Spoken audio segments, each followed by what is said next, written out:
like the default cube without UVs, I could just go into texture paint mode and start painting on it, and it'll work, which is really nice. And that's managed over here in this layers tab. Like if I had multiple materials and textures or stuff, all that stuff would be listed in here, and then you can select between them so you know which one you're painting on, rather than, the old way where you have to tab in and out of edit mode. And as you can see, you can add more textures through here too, which will automate rather than, manually doing it with all these settings. So that saves a lot of time. It's not perfect. I noticed that like this did not update. If I select this, it will. But even then, I can't see the UVs, so I still have to, do the old-fashioned way where I tab into edit mode and pick a texture and come back out. You can see now I have the UVs over here. So maybe some of that stuff would be fixed. I don't know. I don't know how complicated that is. Another thing you might have noticed is these new brush icons up here. The presets are actually exactly the same, at least in this build. I'm not sure if there's any plans to change these or not. I don't find these very good for painting. If I just do a stroke, you can see that this edge is pretty blurry, which is not very ideal if you're wanting to do sharp detail. But on the other hand, it's really prone to stepping. You can blend with it, but just not very easily. It's just somewhere in between not being very useful either way. So I find that when I'm using these default presets that I have to fiddle with this curve a lot, which I don't like to do when I'm painting. When I'm actually painting, I just like to think about painting, light, shadow, color. I don't like to think about brush settings. There are these presets down here which are okay, but I think they seem to be more calibrated for sculpting maybe. Like if I do this max has no fall off at all, it should give me a very crisp edge, which it does, but it's pixelated. And to be fair, this is because it doesn't have anti-aliasing, it's not really the curve's fault. Either way, not very good for painting. So what I usually do is I just make a couple of my own beforehand. I have an entire set, but Blender has this fake user data block system that makes it really complicated to get brushes in and out of Blender, and it saves with the file. Then you have to go and delete the other ones that aren't very useful, which means you have to unflag it, delete, restart Blender. It's a really big mess. I could make an entire tutorial just on this data block system. It's so confusing. So instead, what I usually do is I just, take these presets and then just overwrite them with settings that I do like. It only takes a few seconds once you're used to it anyway. The way the curve works is the left side is the center of the brush and the right side is the outer edge. So you're just dealing with the radius. The up and down is how transparent the pixels are in that area. So right now I have like a max brush setting. It's completely opaque pixels all the way across, which gives me this stroke that I just talked about that has the pixelated edges that I don't like. To fix those, all you have to do is just add a fall off. So something like that. And again, this is center, totally opaque pixels, just right at the end, we're just kind of blurring it out. And that'll give a stroke that is like that, where it's still a hard edge, but it's a lot cleaner. And the other brush that I want is totally the opposite, where it's completely soft. And to get that, I just start with this diagonal and go all the way down where it's almost transparent and just has a fall off, and it'll give a brush that's, you can just build up and get nice smooth transitions. I'm actually using a mouse right now. When I switch to a tablet, this is even easier to do. Another thing to be aware of with the presets is that the color picker is actually not a global setting, it's per preset. Each preset will have its own color. So if I select red on the soft brush and then switch to hard, you can see that it's not red anymore, it's white. That's what I had last selected. This can be tedious sometimes, I find, when painting, because I will be painting something and then I will want, a darker value maybe. So I select it on the color picker, but then I want a smoother transition, and so I switch brushes, and I don't have, I mean, it's still there, but it's on the other brush. I have to reconfigure this brush to have that same color, which can be annoying. Sometimes you can color pick your way out of it, just color pick a thing and then reselect it, but other times it's just, you just kind of got to deal with it. I don't know if there's any plans to change that or not. Just something to be aware of. The last preset that I'm going to set up is just a fill, which is actually a new tool for this branch. There's also masking, which works like sculpt mode. I'm not going to demo that in this video, maybe, future, if maybe I'll make a tutorial on it in the future. I am going to use fill. It's pretty simple. It's just a flood fill. And I'm going to just use it to set up kind of a base color.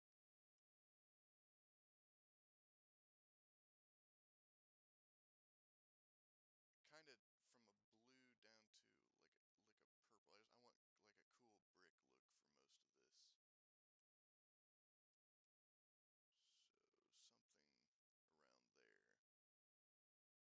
there. And just to make sure that the whole thing gets filled, I turn off occlude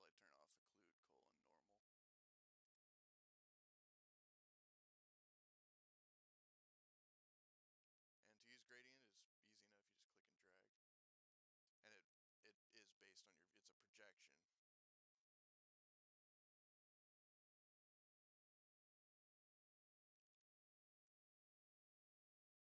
piece. I don't know. I don't know why it gets these, but not that. Maybe the angles on these is a little off. Another feature of fill is if you go into paint mode in the UV image editor, there is an additional option for fill threshold. By default it's 0 and it's only going to fill one little pixel. The higher up this goes, the more colors it'll bleed into. So if I just do like a 0.010, it's going to fill in all this black. So like that, it's a fill tool. About every image editor has something like that. Let's see. Before I forget, I want to turn these back on. And the other thing I wanted to do is change the top piece and the bottom piece more to a warmer gray, like a different material than what the middle part bricks are going to be. So to do that, I'm just going to switch to a hard brush, change it to color blending mode, and with the color I want. And then I'm just going to paint it over in here. And with the color blending mode, it's going to keep the values the same, but just adjust the hue on those pixels to get something like that. Since these are going to be the same material, I don't want this to get quite that dark. I want a little bit of a fall off, but that almost looks like it would be the material itself is interacting with light a bit different. So I want to brighten this up just a little bit, and I'm just going to use a mix with that.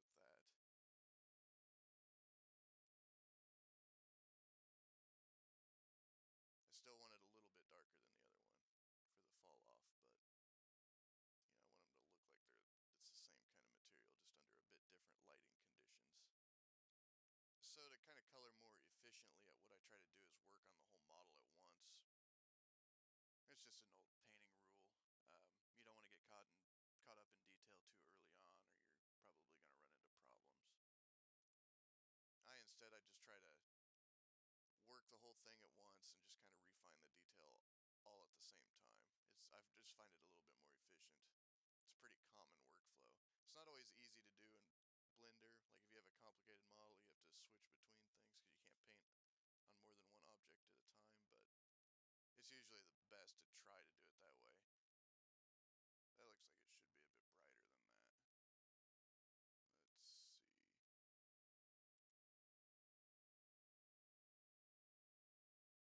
You can see that there's a face pointing almost straight up. If light was coming down, it would catch quite a bit of light. And on the other hand, underneath these, there should be more shadow. So I find it better just to block in big stuff like that first, which is what I'm going to do here. I think that's a bit too bright. Let's tone that back a bit.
also erodes from, the wind blowing the dirt. And the weakest points on things is usually the edges, and so it chips away pieces and then exposes new material, if that makes any sense. So I usually use that, to pull. I'll make these corners lighter and stuff.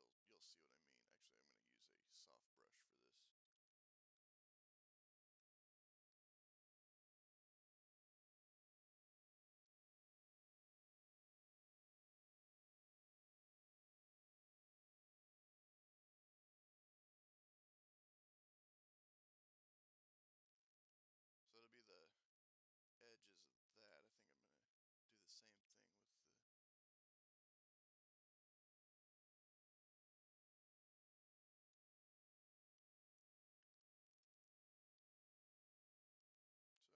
So something like that. And I'll probably... Yeah, I'll do these two. I just want to pull out them edges a bit.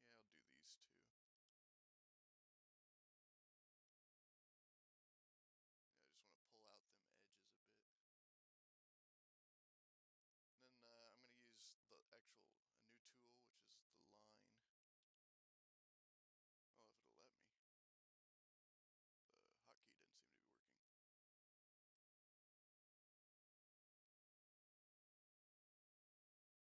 seem to be working. I'm going to do this in the UV image editor, I think. And I'm just going to kind of sketch in the bricks. I don't know if there's a way to constrain this or not. Wasn't on anything I tried, but Blender hotkeys tend to not be anything that I try. It kind of just does its own thing. I don't want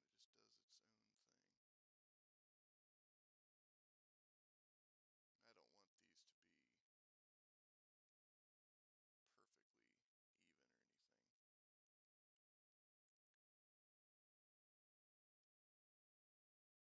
We'll do a bigger brick right here, just to break the pattern a little bit. That's going to be a problem, isn't it? The way I unwrap this is working against me. I'll just do that. Let's see, should I go straight down? Nah, I don't like that.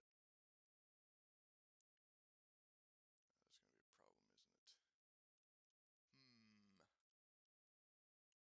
And I think I'll split this concrete slab, at least the bottom one.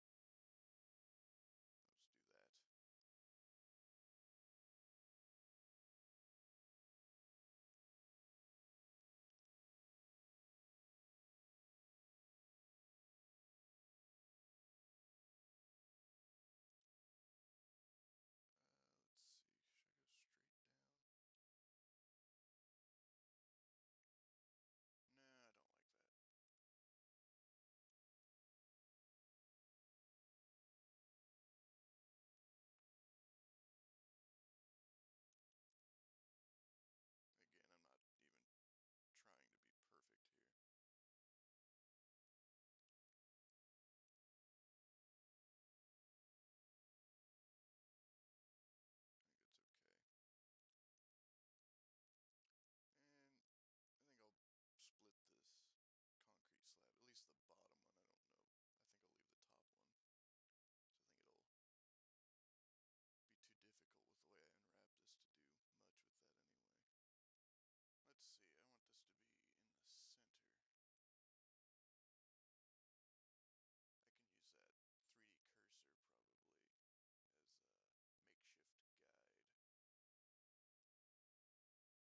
I think I'll leave the top one. So I think it'll be too difficult with the way I unwrap this to do much with that anyway. Let's see, I want this to be in the center. I can use that 3D cursor probably as a makeshift guide. So yeah, something like that. That way it looks like four stones for the base. So let's just do some color variation stuff. A lot of people, it's a style choice. A lot of people will do, their habits is I'll do a blue, and then down in the shadows it'll be a dark blue, and then in the highlights it'll be a light blue. I tend to go for more analogous color schemes, I guess. And analogous means on a color wheel the colors are close to each other. It happens in nature a lot. If you see like grass, the grass will be green, but the highlights on the grass will be like more yellow green, and then the shadows will be more of a blue green. It's because the direct light is getting hit by the sun, so it's a warmer color. The shadows is from the reflection of the blue sky. And I usually try to do that. I vary it even more sometimes. Just, experimentally, I'll just start throwing reds and stuff in there. I don't know if I'm going to do that in this demo or not. Maybe.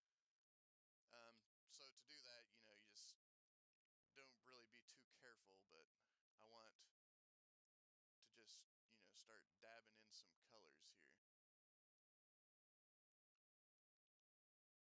I'm on a line. No wonder it's so screwy. Let's try this again. Maybe get some more greenish blues in there. And there's a property of colors that is, it's all relative.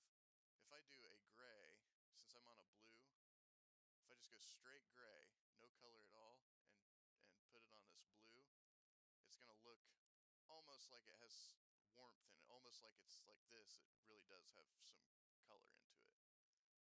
Even though it doesn't, it's pure gray. On the other hand, if you put it on a warm color, it almost looks like it has blue in it. And every color will do that, but it's easiest to see with gray. So sometimes I will just, start dabbing little blotches of gray in there. It seems counterintuitive, but just adding gray can actually add color variation because you get warmth without actually adding the complementary color to whatever you're painting on. So I'm just dabbing around here. This will make more sense later on why I'm doing this. I'm just trying to get color variation in there. I'm not really trying to paint the bricks. I'll come back and blend these, but for now I'm trying to generate happy accidents basically. I think I will try to push this a bit and maybe throw some oranges or something in there.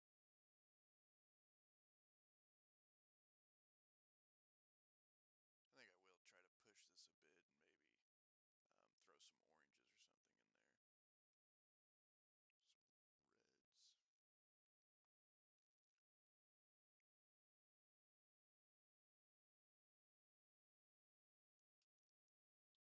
to just work on one area like I said. I like to work the whole thing. Another thing you could do here is actually use texture brushes. I'm just keeping it simple and sticking to round. It's there's a tendency for a lot of people they focus more on the brushes than the actual art aspect in digital at least. Back when I was on gouache, nobody ever asked me what kind of brush I use, but in digital it's always, oh, if I just had his brush I could paint just like him, which it's not really how it works. But having a texture on it can speed things up quite a bit.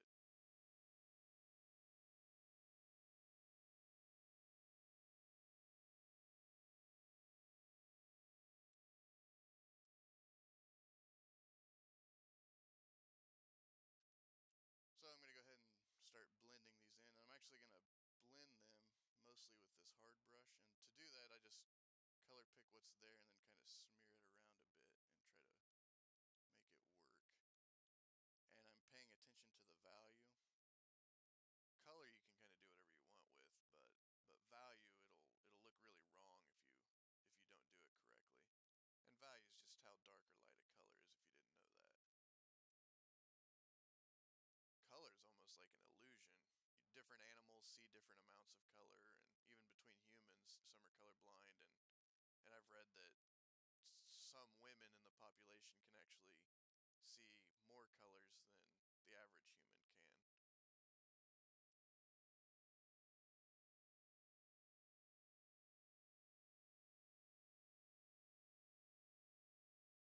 Apologies for these gaps in the commentary. It's kind of hard to draw and talk at the same time. I'm not used to it. Normally, I just throw on a podcast or something and just paint away, but it's actually kind of interesting how difficult this is to do. I paint all the time, so most of the stuff going through my head as I'm doing this is really routine, but needing to actually speak it out loud kind of makes me second guess myself a bit, and it's difficult. People who do this stuff, props to you because a lot of you guys make it look a lot easier than I think it really is. I'm probably going to lose a lot of that gradation that I had at the beginning, and that's okay. It was mainly there to give me a starting point. I can always add it back at the end if I want it. It's uh, it's a thing in art. The most daunting thing is a blank sheet of paper, right? So the easiest thing I find is just to get rid of that as quick as you can. It doesn't even really matter how. I could have painted this any color I wanted at the beginning.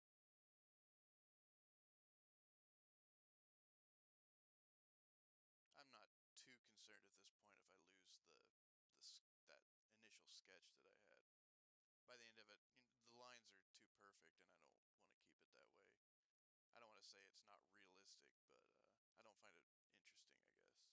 Oops.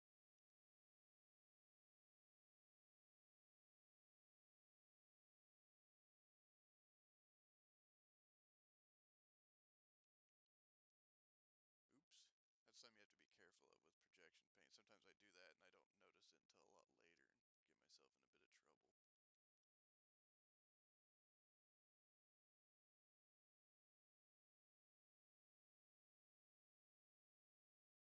myself in a bit of trouble. Oh, and this is the color palette. I didn't show that. I don't usually use that.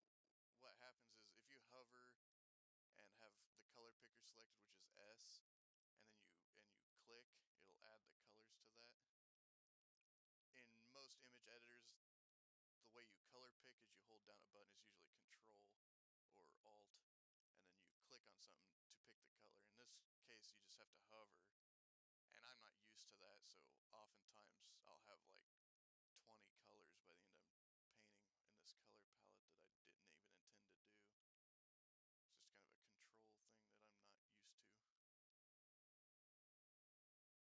control thing that I'm not used to.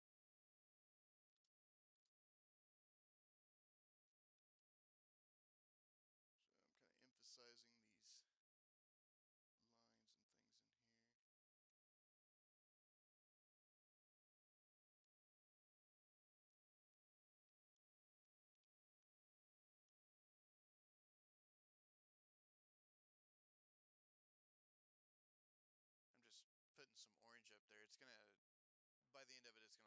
And I do sometimes use that color palette for things. So I'm kind of emphasizing these lines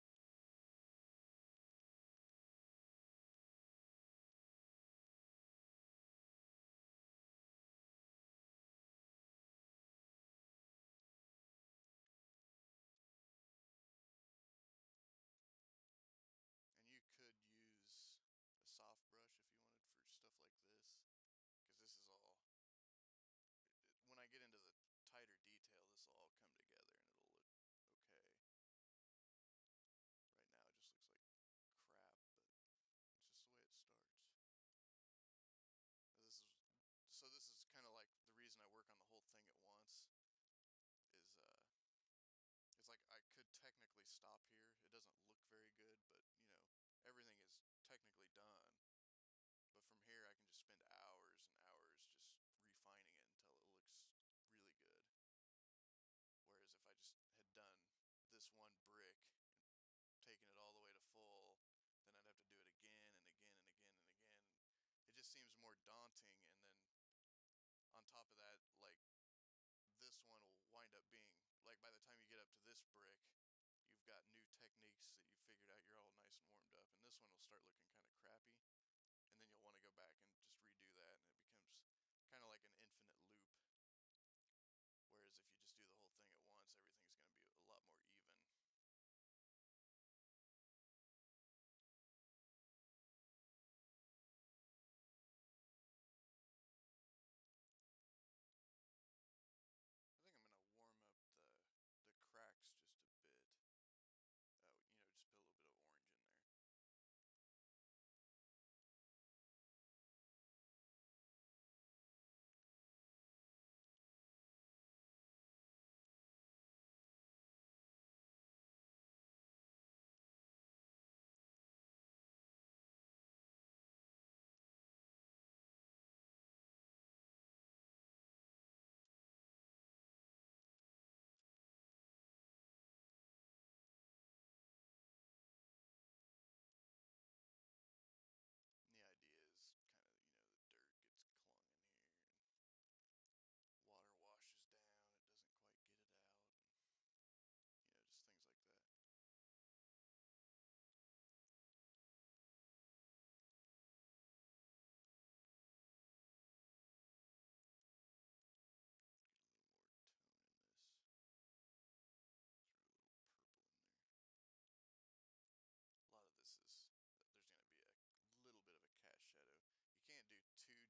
less like splotches of paint, more like solid objects at least. I'm gonna add in some orange down here too for the same reason. This is gonna it's gonna wind up looking like dirt by the end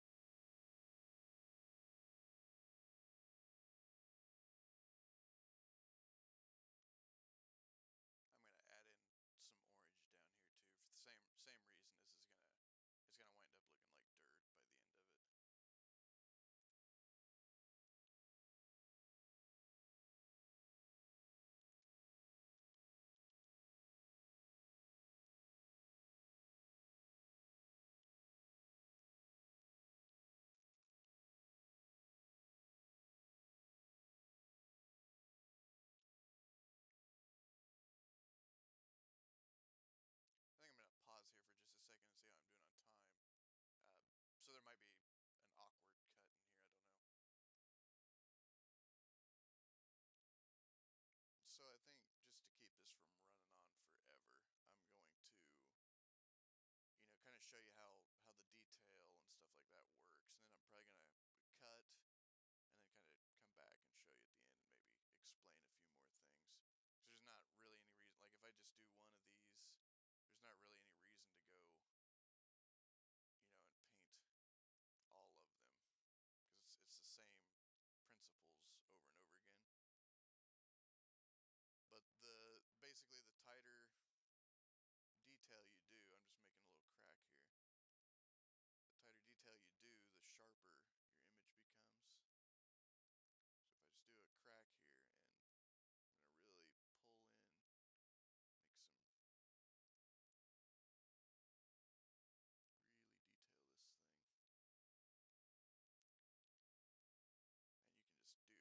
And you can just do it's easy enough, you can even just do dots and things. Just knock little chunks out of the corners.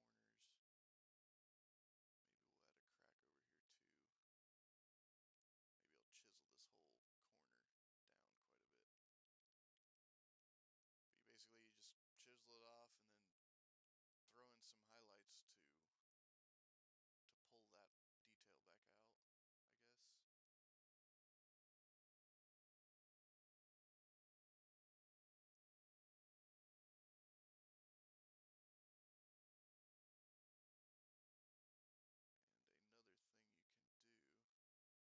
mean, some of this just gets into, fundamentals of painting, which are a bit, a little broad for just a little single painting demo. Maybe I'll continue doing these and fill in on some of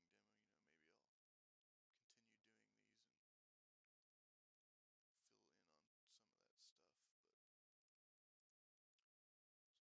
But so I want this edge, I really want to pull it out, but it's not a clean edge, it's been eroded, so the lighting on it isn't going to be perfect. Another thing I sometimes do is if you put the dark, if you put a fairly dark tone right next to these highlights, they'll really pop. It's, you know, contrast or whatever really pulls in the eye, or pulls attention, I should say. I'm just gonna do basic. I'll do both these bricks, I guess, and then I'm gonna pause the video, paint, do all the detailing kind of off camera, and then come back and maybe, explain some things I did if necessary. I don't, but it's because this is basically the same thing over and over again, just for each brick. But you can see that just pulling in them highlights and putting in little cracks and things,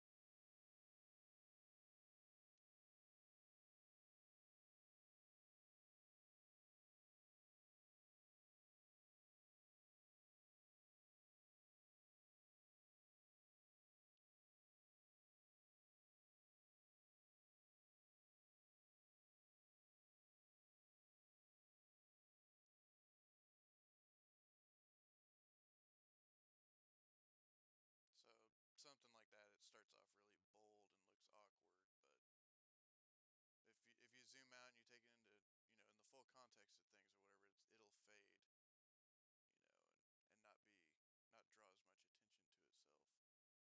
But I think, stuff like that, it adds a lot of life to the thing, I think.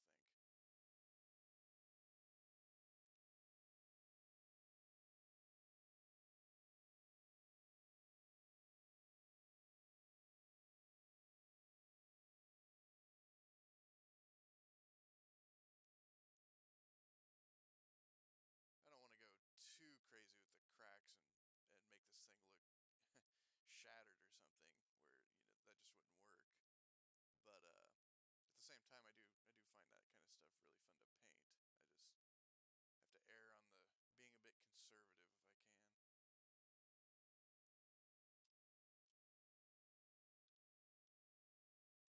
You can see it doesn't take much to really pop out these shapes.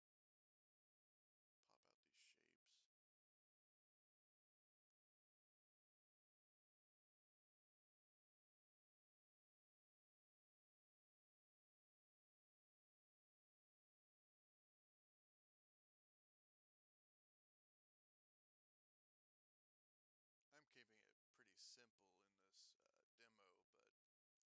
but the cracks and things on this are an area you can really play with stuff like that.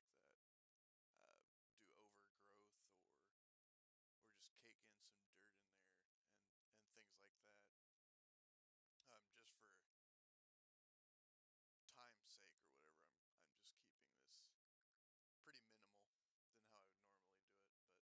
But I find stuff like that really really fun to paint, and it really it adds a lot of character, I think, to stuff like this when you can put things like that in.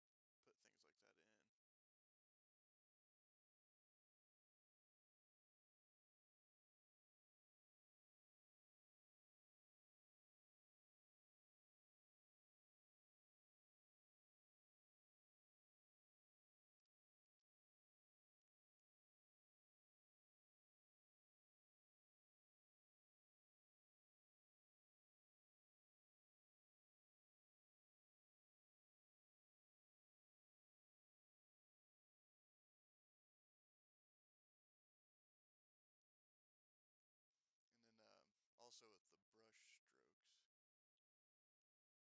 just a second here. When you get these, you got all these varied brush strokes and stuff. Let me make a couple just slightly darker.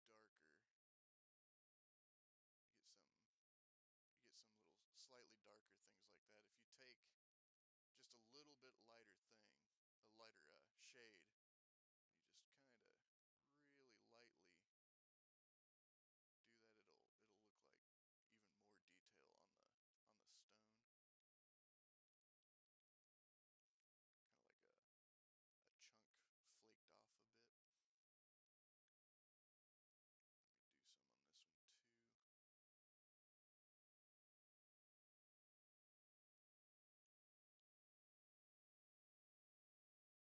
So again, I got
some orange color in there. It looks like a little purple, some blue, green, and some gray.